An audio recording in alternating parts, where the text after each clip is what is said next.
The call came on a quiet Thursday morning, just as Thomas Holloway was pulling into his driveway in suburban Charlotte, North Carolina. He didn't recognize the number, and for a second, he almost let it go to voicemail. Another robocall probably, but something in his chest fluttered. He answered with a distracted, "Hello?" The voice on the other end was somber. "Mr. Holloway, this is Nurse Patterson from Greenridge Assisted Living. I'm sorry to inform you, your mother, Margaret Holloway, passed away early this morning."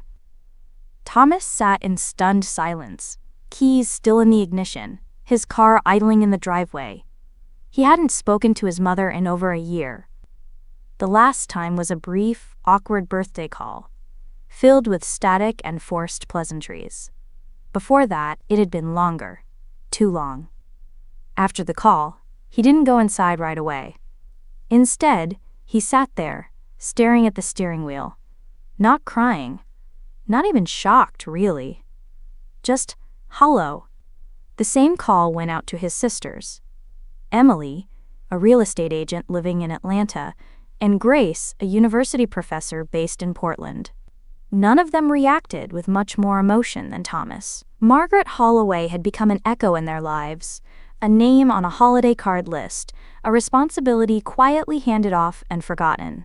3 days later, they met again for the first time in years, gathered in Margaret's modest hometown of Asheville for the small service arranged by the care facility. The funeral was sparsely attended, just the 3 siblings, a priest, and 2 nurses. No flowers, no slideshow, no long-winded eulogies. Just ashes in an urn and a name on a headstone. Emily kept checking her phone. Grace stood stiffly, arms crossed, as if holding herself in place. Thomas had brought a black suit that didn't quite fit anymore. None of them said much, and what they did say sounded rehearsed. After the service, they were pulled aside by Margaret's lawyer, Mr. Calvin Price, an elderly man with weary eyes and a surprisingly firm handshake. He led them to a small conference room in his office, the kind that smelled of old paper and lemon cleaner. "I know this isn't easy," he began, his voice calm and measured. "Your mother left behind very specific instructions regarding the distribution of her estate." Grace blinked. "Estate?" Emily raised an eyebrow. "She didn't own anything. No house, no car, nothing to distribute." Mr. Price smiled thinly. "That's what you might assume. But Margaret Holloway was a meticulous woman. She's left behind a will and a series of letters." He pulled out a thick envelope and a small USB drive. "Each of you will receive a personal letter, and this drive contains a video your mother recorded a few weeks before her death." Thomas leaned forward. "A video?" "Yes. She had one final wish. Not monetary necessarily, but she wanted you to know the truth." Emily folded her arms. "What truth?" Mr. Price paused, then said quietly, "She said the family you believe you belong to is only half the story." The siblings looked at one another, a chill settling in the room. Whatever they thought they knew about their mother, and each other, was about to be shattered. The next morning, a thick gray mist hung over Asheville like a veil. Thomas, Grace, and Emily met again in the conference room at Mr. Price's office. No one spoke much on the way there.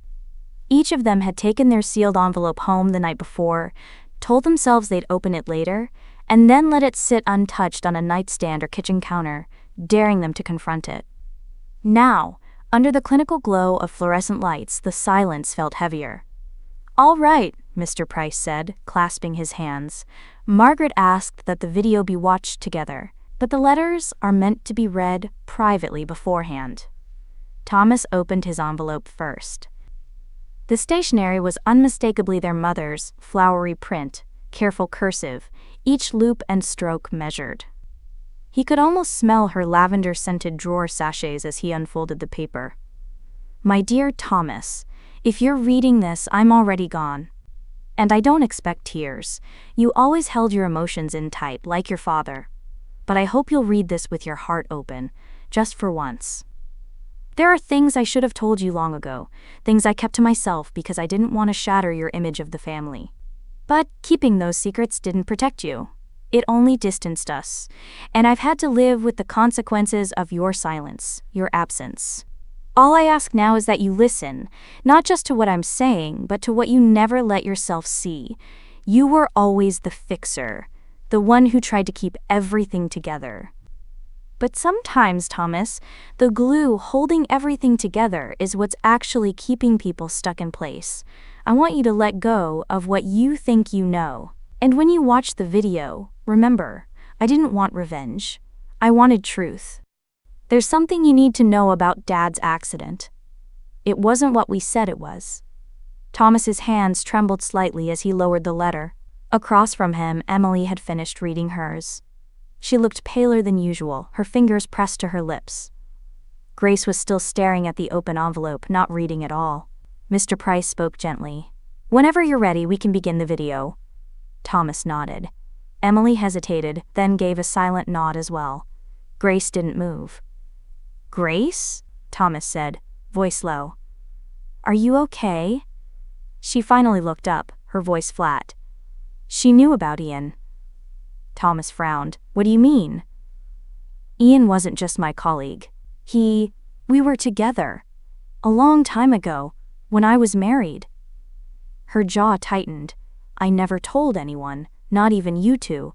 But she wrote about it, in detail." Emily sat up straighter. "Wait, she wrote about me too, about Las Vegas, the money." "What money?" Thomas asked. Emily looked away. Mr. Price pushed the USB into the computer and turned the screen toward them. "Margaret wanted to speak for herself," he said softly. "Please listen all the way through." The video began. The image flickered slightly before settling on Margaret Holloway, seated in a modest armchair by the window of her room. Her face was thinner, her gray hair swept neatly behind her ears, but her eyes, tired yet resolute, stared straight into the camera. "If you're watching this," she said, "then I'm finally gone. And maybe now you'll listen, really listen, not to punish you, but to free you. Because you've built your lives on half-truths, on secrets I helped protect. But I'm done protecting.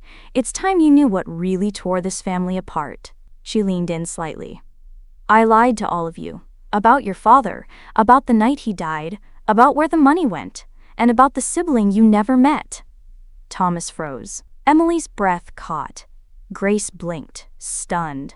Margaret's voice cracked, but she didn't flinch. "You have another brother!" And with that, the screen faded to black. For a long moment, the room sat in stunned, static silence. "Another brother?" Grace was the first to speak, her voice strained. This has to be some kind of mistake. She never mentioned." "She wasn't the type to make mistakes," Thomas interrupted, eyes still fixed on the now black screen. Emily pushed back in her chair. "Okay, let's all calm down. This could have been metaphorical, or—" "No," said Mr. Price, retrieving a second folder from his briefcase. "There's more." Margaret left instructions for this to be opened only after the video was viewed. He placed the folder gently on the table and slid it toward them. Inside were copies of adoption papers, a birth certificate, a photo of a baby boy with dark hair and big blue eyes, cradled in Margaret's arms. The date read August 16, 1986. Thomas did the math in his head. That was 2 years before Grace, 5 before Emily. Before the, quote, accident. Before everything started to unravel. The birth certificate listed the child's name as Aaron Holloway. "Who is he?" Emily whispered, more to herself than anyone. Mr. Price cleared his throat. "Aaron was born when Margaret was just 22. She gave him up for adoption privately, before she met your father.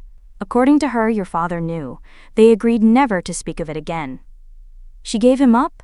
Grace said, her voice tinged with disbelief. "Why? She always made such a big deal about sacrifice, about never abandoning anyone." "How do you square that?" "She was a single, working-class girl with no support system," Mr. Price replied. "At the time, she believed it was the only way he'd have a shot at a real future." Emily opened the photo again, staring at it like it might speak. And now what? He's just out there? Do we find him? Does he even know we exist? Mr. Price paused before answering. Margaret did track him down. She never met him in person, didn't want to disrupt his life, but she left information for you.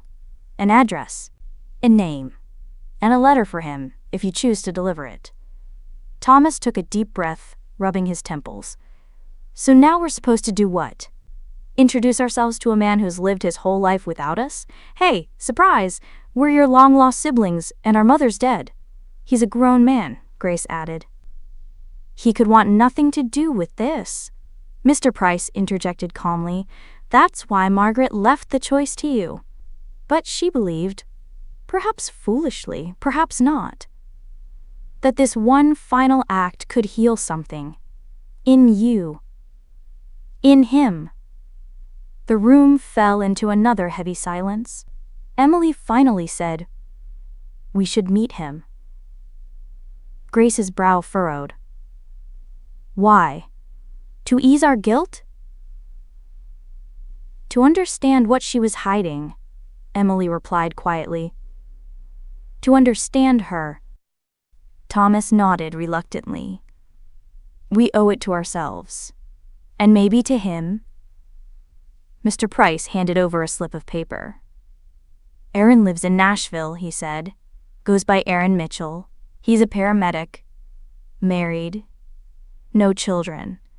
I suggest you don't all show up at once. Thomas picked up the paper and stared at the unfamiliar name. Aaron Mitchell. A stranger. A brother. A ghost from a version of Margaret they never knew. We'll start with one of us, Thomas said. Emily and Grace looked at him.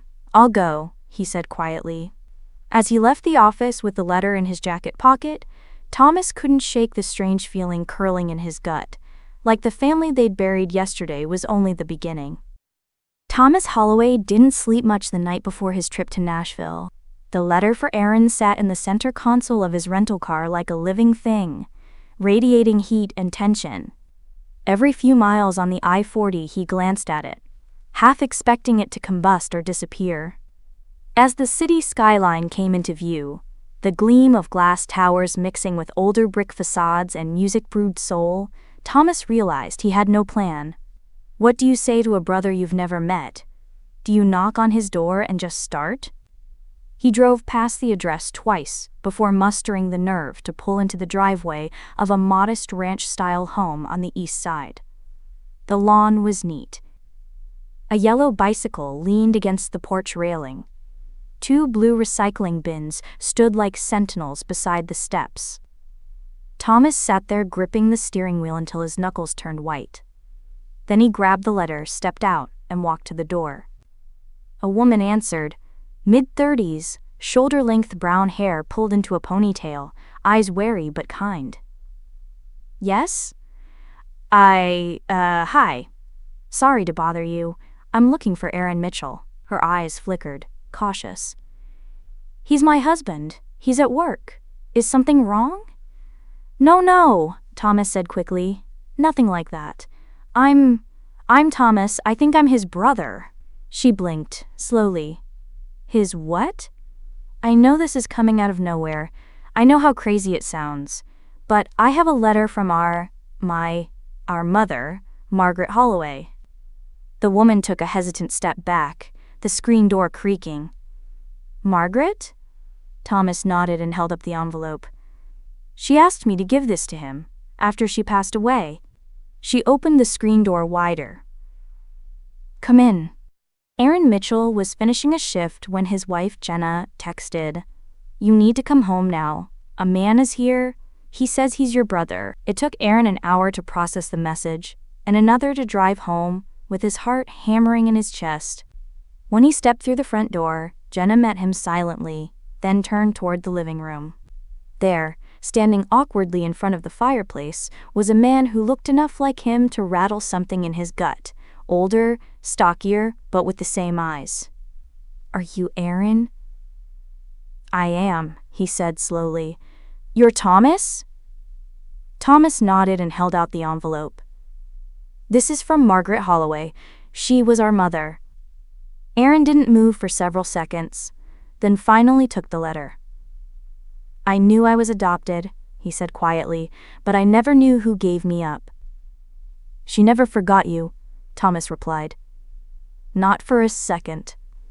Aaron sat down heavily on the armrest of the couch and opened the letter with trembling hands. He read in silence, his face shifting. Confusion, sorrow, something close to anger. "She said she watched from a distance," he murmured. "She knew where I lived. What I did. She watched me grow up." Thomas sat across from him. "She thought it would ruin your life if she showed up?" Aaron's voice cracked. "It ruined hers instead, didn't it?" A long silence fell. "I have 2 sisters," Thomas said eventually. "Emily and Grace. We want to meet you, if you're willing." Aaron looked up, his eyes shining. "I don't know what I'm ready for," he admitted, "but I want to know who I am. And that starts with knowing her." He looked down at the letter again. "And maybe all of you." Outside, the sun dipped low, casting long shadows across the porch, like ghosts of the past slowly stepping into the light. 3 weeks later, Aaron stood on the porch of a Charleston rental home overlooking the coast, his hands slick with nerves. The Holloway siblings had decided to meet halfway between their lives, a symbolic reunion, neutral ground. Emily had insisted on the location. "If this is going to get messy," she'd said, "at least let it happen near the ocean." Inside, the house was filled with the awkward hush of strangers pretending to be family. Grace busied herself slicing fruit in the kitchen she didn't plan on eating. Emily was at the dining table on her phone, probably checking listings or texting someone she hadn't told about this trip. Thomas, as always, was playing mediator, moving between the rooms, trying to glue everyone together with coffee and small talk. Aaron stood at the doorway, watching them. These people had lived a shared life, fought as kids, laughed at the same kitchen table, built silent grudges, knew the sound of their mother's sighs. He had none of that. Just the blood, and now a letter. Emily looked up as he walked in. "You okay?" she asked. Aaron nodded. "Yeah, just trying to feel like I belong." Thomas handed him a cup of coffee. "None of us really do," he said quietly. "We're just pretending better than you are." That night, after dinner, an awkward affair of overcooked salmon and undercooked conversation. They sat in the living room with Margaret's last sealed letter, the one she'd instructed not to be opened until all 4 of them were together. Thomas read aloud. "My dear children, if you've made it this far, then you've done something I never could. Come together, even if just for a weekend. I've lived with the shame of my choices, giving up Aaron, lying to you about your father, burying my own needs for the sake of a family that was built on secrets. But now it's time for truth, real truth. Your father didn't die in that accident. He left. He faked the crash, with my help, because he was running from debts, from shame, and from a child he didn't want to claim." The room went cold. "Aaron is his son, and mine, but conceived during a time when we were barely speaking. When he learned I was pregnant, he disappeared for weeks. He wanted nothing to do with the baby. When he came back, we made a deal. I'd give up the child, and he'd stay. We'd start over. I thought I was doing the right thing, but I never forgave myself. A year later, he was gone again. This time for good. But instead of telling you the truth, I gave you a neat story about grief. About death. Because a lie, back then, was easier than the truth." Grace stood, abruptly. "So we've been mourning a man who just walked away?" Emily shook her head, stunned. "And she helped him do it." Thomas's voice was rough. "He's alive?" Aaron looked between them, anger simmering beneath the surface. "You mean my father? The man who threw me away, has been alive this whole time?" There was a final line at the bottom of the letter, written in shaky script. "If you want answers, you'll find them at 118 Willow Street, Oak Ridge, Kentucky." The room was silent, just the waves crashing outside and the truth echoing in all their chests. Grace broke it. "We're not going there. Emily hesitated. We should. We deserve to know. Aaron stared out the window. I need to know why I was the one he left behind. Thomas looked at the letter again. Then we go. The ties that held them had frayed, but for the first time, they all stood on the same unraveling thread. One road left, and a man waiting at the end who still owed them all an explanation. Oak Ridge, Kentucky, was a quiet town that time forgot. The kind of place with gas stations that doubled as diners and porches lined with wind chimes that never stopped singing. The siblings arrived separately, all four carrying more than just luggage. They carried questions that had grown heavier with each passing mile. 118 Willow Street was a pale blue bungalow with peeling paint and overgrown hedges. A dented pickup sat in the gravel driveway. The mailbox still read J. Holloway. Do we even know for sure he still lives here? Emily asked from the passenger seat as Thomas pulled up. No, he said, but it's where Mom sent us. Aaron stepped out of his car last. He stood there for a moment, looking at the house like it had personally wronged him. He abandoned us, he said. All of us, but he abandoned me first. Grace walked past him toward the porch. Let's just get it over with. They knocked. For a few long seconds, nothing. Then the door creaked open. The man who stood there looked nothing like the memory Thomas carried. Not the tall, charming father from childhood photos. This man was hunched, thinner, his face weathered like old leather. His eyes, however, were unmistakable. Dad? Thomas said. The man's face barely changed. I knew you'd come eventually. You knew? Grace snapped. You planned this? No, he replied, stepping aside, but your mother said she'd send you when she was gone. She always finished what I couldn't. Inside, the house was modest and dimly lit, smelling faintly of tobacco and old books. James Holloway sat slowly in an armchair, rubbing his knees like they were older than he was. I suppose you're here for answers, he said. You deserve them. Aaron remained standing, arms folded tight. You gave me away. Then you faked your death. Start with that. James exhaled slowly, nodding. When your mother told me she was pregnant with you, I panicked. I was already cheating, already in debt. I wasn't ready to be a father to the three of you, let alone a fourth. Especially one I hadn't planned. I convinced her adoption was the best way out. Then why come back? Thomas asked bitterly. I told myself I'd change, be the man she needed. But I never stopped running. When the debts caught up, we staged the accident. Thought it would give everyone a clean slate, Emily scoffed. A clean slate? You left a grave behind. I know, James whispered. And I've lived with that every day since. Aaron stepped forward. You don't get to act remorseful now. You lived your life while we grieved a man who never died. You watched us fall apart. I didn't watch, James said softly. That was Margaret's burden, not mine. The name hung heavy in the air. You never even tried to find me, Aaron said. I thought you'd be better off. Clean start. A name that wasn't stained by my failures. Turns out Margaret found you anyway. That woman had more strength than I ever did. Grace's eyes narrowed. So what now? We forgive you and ride off into some family reunion fantasy? James looked at her, then at all of them. I don't want forgiveness. I don't even deserve it. I just want you to know the truth before I go. Go? Emily asked. I've got late-stage lung cancer, he said plainly. 6 months, maybe less. Margaret knew. That's why she sent you now. The silence returned. Heavier than ever. Thomas sat down slowly. So she wanted us to meet the man who broke her before time ran out. She wanted you to see all of me, James replied. The monster, the coward, the father. Aaron stood frozen. Finally, he said, you still had a choice. And every time, you chose not to be our father. He turned and walked out without another word. Thomas, Grace, and Emily remained.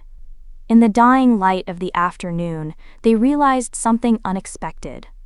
Margaret hadn't wanted them to repair the past. She wanted them to understand it, to carry the truth forward, not as a burden, but as a boundary. When they left the house an hour later, none of them felt whole, but for the first time in years, they felt seen. And somehow, that was enough. The siblings drove back in separate silence, each returning to lives that suddenly didn't feel like their own. Oak Ridge, that quiet town with its rotting picket fences and haunted porch light, had changed something in all of them. But it was Aaron who carried the deepest weight. Back in Nashville, he sat on the edge of his bed, the letter from Margaret now permanently folded in his wallet. Jenna had asked a dozen times how it went, but Aaron hadn't found the words yet. What could he even say? My father never died, he just vanished. And my mother knew where I was the whole time, but chose not to come. He didn't know if he felt rage or relief. All he knew was that the truth was far messier than he'd imagined, and yet, oddly, it had clarified everything. He wasn't unloved. He was just part of a different kind of love, a love Margaret never felt worthy enough to claim. Meanwhile, in Charlotte, Thomas found himself staring at old family photo albums that had sat in his basement for years, untouched. His daughters were grown now, and he hadn't thought about legacy in a long time. But that night, he pulled out one photo. The four of them at Myrtle Beach, all sunburnt and laughing. Margaret was in the background, holding towels and smiling like she didn't belong in the frame. He hadn't noticed that before. She had always been there, and yet somehow, always outside of it. Emily sat in her Atlanta condo, glass of wine untouched, her laptop screen glowing with a half-written email. She was writing to Margaret. "You never asked us to forgive you. You just wanted us to understand. I didn't realize how badly I needed that until now." She hit delete, closed the laptop, then pulled out a folder Margaret had given Mr. Price to deliver only after the visit to Oak Ridge. Inside were final instructions, not legal ones, but personal ones. Margaret had written, "Now that you know the truth, my wish is simple. Don't let it become your cage. I lived my whole life trying to clean up the mess others left me. You don't have to. If you want to honor me, then talk to each other. Call your brother. Don't just meet when someone dies. And if you ever come back to Asheville, plant something. A tree. A flower. Anything alive. I want something beautiful, growing from the place I was forgotten." Grace, back in Portland, opened her mailbox a week later and found a tiny brown envelope, addressed in Margaret's handwriting. Inside was a seed packet, lilies of the valley, and a short note, "For the days you forget how strong you are, let these remind you," she cried, not in the loud, cinematic way, but in slow, silent tears that came with recognition, not just of grief, but of herself. Across the country, the Holloway children began to talk again. Short calls turned into long ones. The weight of silence began to lift, thread by thread. And Aaron, on a warm fall morning, took a drive back to Asheville. Alone. He found the small plot near Margaret's care home, where her ashes had been buried under a modest stone. He knelt in the soft dirt, opened the envelope of seeds she'd left behind, and pressed them into the earth with steady fingers. Then he said the words he never got to speak. "I forgive you." He didn't know if she could hear him, but the wind shifted through the trees as if she had answered. Aaron felt the earth sift gently through his fingers as he pressed the lily of the valley seeds into the soil beside Margaret's modest headstone. The sun filtered through the tall oaks overhead, casting dappled shadows over the small patch of land in Asheville's cemetery. It was quiet here, peaceful in a way the rest of his life never had been. He exhaled slowly, letting the weight of decades begin to lift. The last few weeks had been a whirlwind of emotions. The confrontation with James Holloway in Oak Ridge had cracked open wounds still raw and tender, but it also unearthed truths no letter or video could convey fully. Truths that could only be met face to face, heart to heart. Aaron thought about the phone call he'd had with Emily that morning, the first real conversation between siblings who were strangers just weeks ago. She had spoken softly about forgiveness, about the mother, who had carried secrets heavier than any of them realized. Grace had chimed in with cautious hope, and even Thomas had let down his usual armor of stoicism to admit how lost he'd felt without answers. They were trying. Somehow, they were trying. Aaron stood, brushing dirt from his jeans. He looked around at the sprawling green grounds, the gentle sway of branches, the scattered headstones standing like sentinels of memory. "This is where it all began for me," he whispered, "and maybe where it can begin again." He took out his phone and dialed Thomas. "Hey." Thomas's voice came, rough but warm. "I'm at Mom's place," Aaron said, planting lilies. "She left those for Grace, you know. And now, for me." Thomas chuckled softly. "That sounds like her, always thinking about growth. Even in the smallest things." Aaron smiled. "We should come back here together, all of us. Not just for her, but for us." "Yeah," Thomas said after a pause. "I think we should."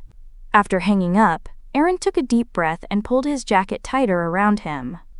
He wasn't sure what the future held, whether he'd build a relationship with his siblings, whether James Holloway would ever find peace before the end.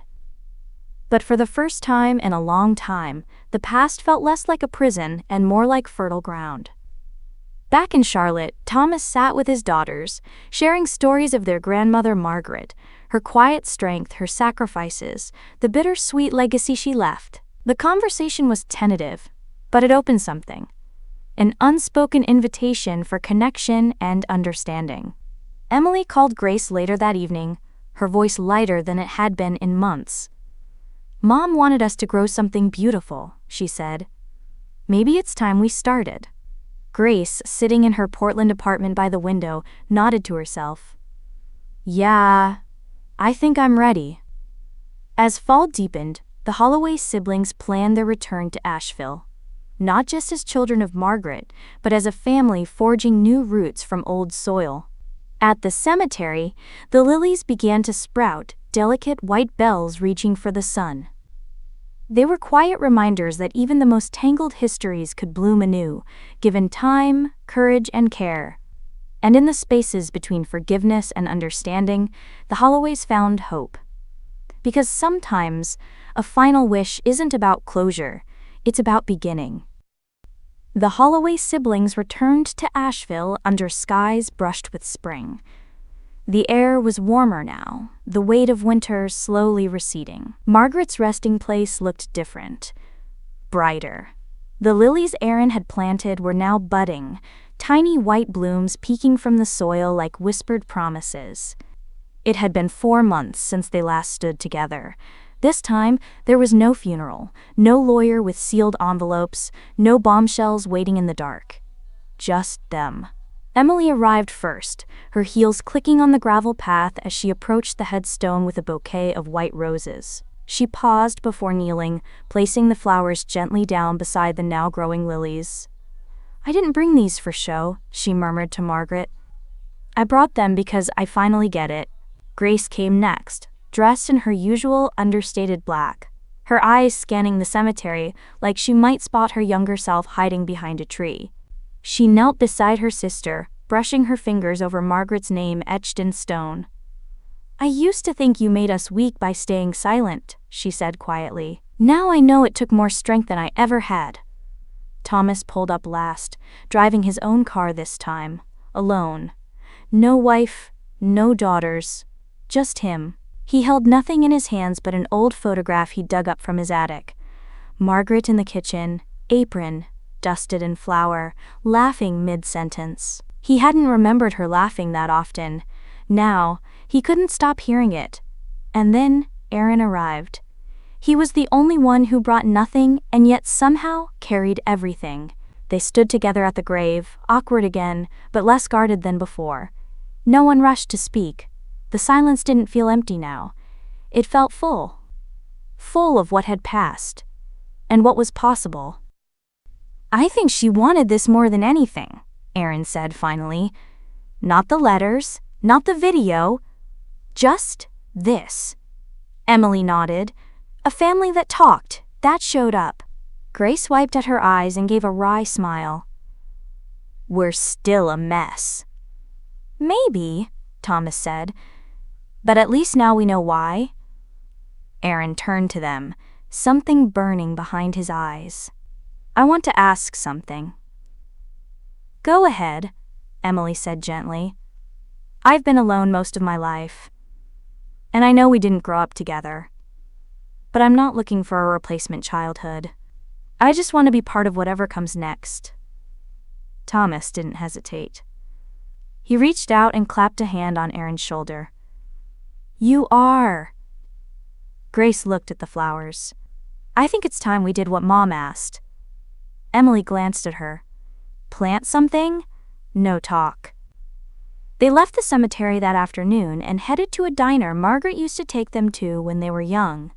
It was still there, barely, but the coffee was hot and the walls still smelled of syrup and nostalgia. Over pancakes and fries, they talked. Really talked.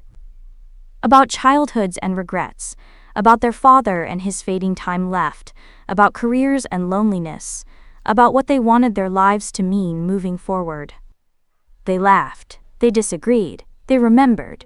It wasn't perfect. It didn't have to be. Margaret's final wish hadn't been about guilt.